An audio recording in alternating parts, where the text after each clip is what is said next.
আসসালামু আলাইকুম রহমতুল্লাহ বরকাত। আর আমাদের যে হিজামা চিকিৎসাটা আমাদের শিখাইলো, আমাদের উচিত এই চিকিৎসাটা মানুষের ঘরে ঘরে পৌঁছানো। এবং কি আমি যখন আসামে চলে যাই, হিজামা কি বুঝে তারা চিনতে পারতো না। হঠাৎ করে আমাকে আমার একটা মা আয়সা বলল, আমি খুবই 5টা বছর ধরে মাথা তুলতে পারছে না, ব্যাকা ধরে গেছে। আমি হিজামা করে দিলাম আলহামদুলিল্লাহ। হিজামা করার পরে সকালে করে দিলাম, বিকালে আলহামদুলিল্লাহ সে হাঁটতে পারে।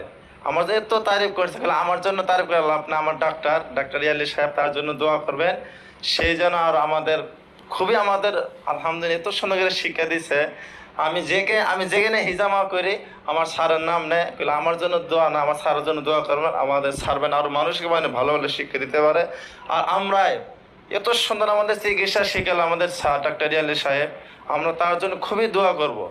ওস্তাদ আমাদের একটা ওস্তাদ শিক্ষক,